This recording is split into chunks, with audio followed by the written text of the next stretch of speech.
आपण काय पाहतोय निफ्टी पाहतोय म्हणजे निफ्टी पाहतो तर निफ्टी पाहून बँक निफ्टी ट्रेड घेतला तरी चालतो.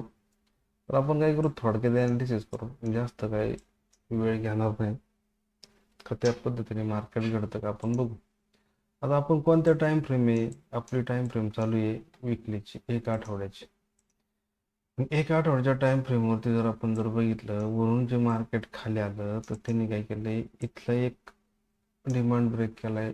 हा एक स्विंग लो आहे इथला जवळचा यालाच आपण डिमांड पण म्हणतो. हा एक डिमांड ब्रेक केलेला आहे म्हणजे याला ब्रेक करण्यासाठी स्ट्रॉंग पद्धतीने ब्रेक करण्यासाठी इथला जो सप्लाय झोन आहे ही जी बोरिंग कॅन्डल आहे ही कारणीभूत आहे याला ब्रेक करण्यासाठी. आणि आपलं जर लोकेशन आपण जर बघितलं तर इक्विलिब्रियमचं हे लोकेशन हे असं. तर मी काय केलं त्याला थोडं हाईड करून ठेवलेलं आहे इथं असं हाईड केलेलं आहे हे. हा जो एरिया आहे हा 95% सेलचा आहे. इथून मार्केट जर गेलं तर मार्केट 95% खाली येण्याची शक्यता आहे. आणि हा जो एरिया जो आहे एवढा इथून मार्केट 50% खाली येण्याची शक्यता आहे. आणि ह्या एरियामध्ये आपल्याला काहीही करायचं नाही बाय नाही करायचं सेल नाही करायचं. जर इथं आलं तर आपण बायचीच भूमिका घेऊ शकतो आणि इथं आलं तर आपण बायची भूमिका घेऊ शकतो. पण आता एक आठवड्यावरती जर आपण बघितला आता ह्या परिसरामध्ये आपल्याला काही नाही करायचं मान्य. पण इथून जर मार्केट वर जर गेलं एकतर इथंच इथं आपण सेल टाकू शकतो किंवा अजून जर थोडं वर गेलं 95% सेलच्या एरियामध्ये इथं पण आपण सेल टाकू शकतो. मग शेअर कधी टाकणार आपण जर आपल्याला बेरिश कॅन्डल जर मिळाल्या बेरिश कॅन्डल जर तयार झाली तर आपण त्या ठिकाणी शेअर टाकू शकतो. मग आता ह्या परिसरामध्ये आपल्याला काहीच करायचं नाही हे फिक्स आहे का? तसं पाहिलं तर हे फिक्सच आहे. इथं आपल्याला काहीच नाही करायचं आपल्याला जे करायचं तर सेलमध्ये करायचं. कारण की ज्यावेळेस मार्केट 50% किंवा 95% मध्ये मार्केट जाणार तर त्यावेळेस मार्केटची मोठी मुवमेंट होऊ शकते म्हणजे शक्यता दाट असते. ज्याप्रमाणे इथं जर आपण बघितलं की ही जी रॅली आपल्याला मिळालेली आहे हीच रॅली आपल्याला कॅप्चर करायची इथं जशी आपण आता रेस टाकली तशी. पण इथं जर आपण बघितलं तर मार्केटचा ट्रेंड हा डाऊन ट्रेंड आहे म्हणजे मार्केटला यायचंय खाली.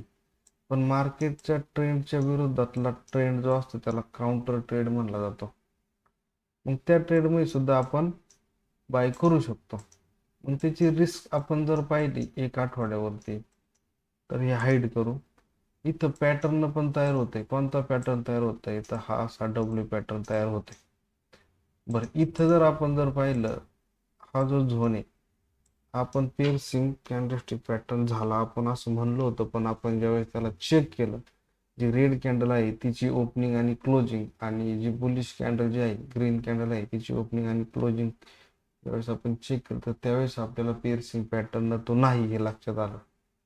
मात्र आता जर आपण बघितलं तर ही जी रेड कॅन्डल जी आहे हिच्या पोटामध्ये आपल्याला ग्रीन कॅन्डल मिळाली.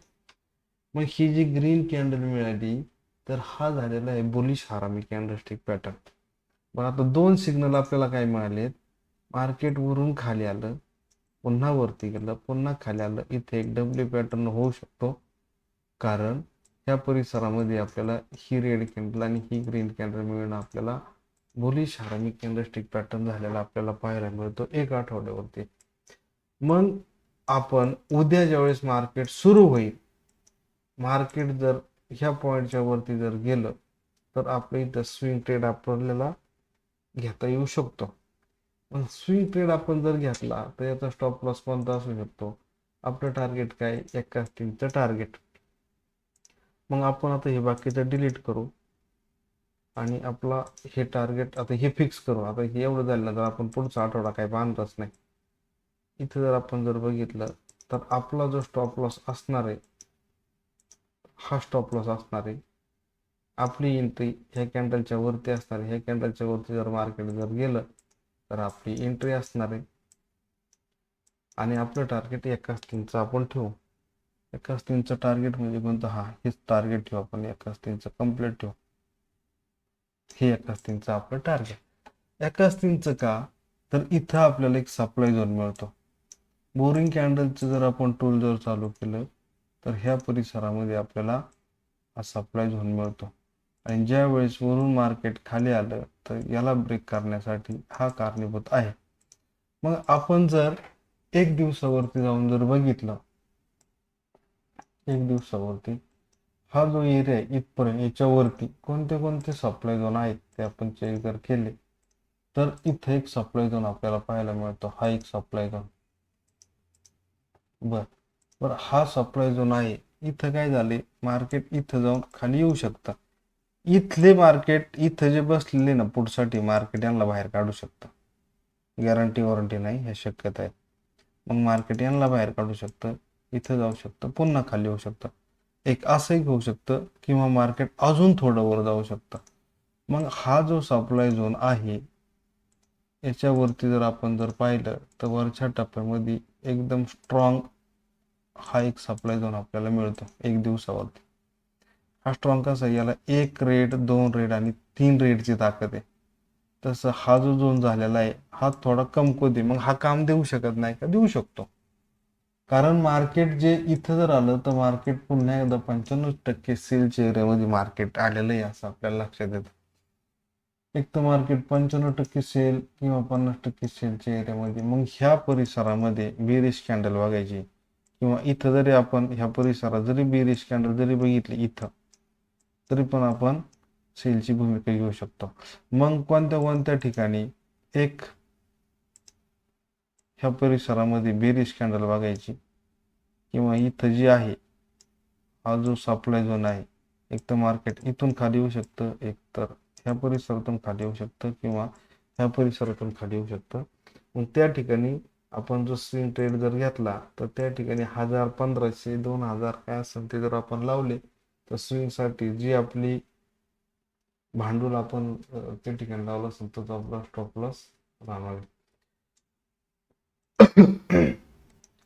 तर आपण बघू मार्केटमध्ये आपण ज्या पद्धतीने ॲनालिसिस केलंय त्या पद्धतीने घडतं की नाही.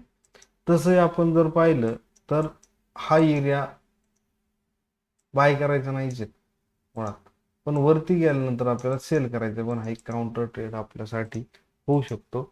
आणि एक्सपायरी जर घेतली तर 2 आठवड्या पुढची एक्सपायरी घ्यायची आणि 1000-1500 रुपयापर्यंत जो प्रीमियम आपल्याला मिळेल बँक निफ्टीसाठी असेल किंवा निफ्टीसाठी असेल तो बाय करायचा आणि 2 आठवड्याची पुढची एक्सपायरी घेऊन सोडून द्यायचा. आणि 1000-1500ची जी रिस्क घेणार आहे ती पण मी कोणाला म्हणणार नाही की तुम्ही रिअल मनी वापरा. या ठिकाणी प्रॅक्टिससाठी कुठेतरी लिहून ठेवा किंवा व्हर्च्युअल मनी जे फेक मनीचे काय ॲप आहे ते घ्या, त्याच्यावरती पहा किंवा सरळ आपलं ड्रॉ करून ठेवा. मार्केट इथं आहे, इथून वर जातं, इथून खाली जातं, हे पाहणं सुद्धा गरजेचं आहे. आणि शेअर मार्केट हा एक व्यवसाय आहे, हा जुगार नाही. या अगोदर पण सांगितलेलं आहे, फक्त याची ॲक्युरसी यायला वेळ लागतो. ठीक आहे, या ठिकाणी थांबू.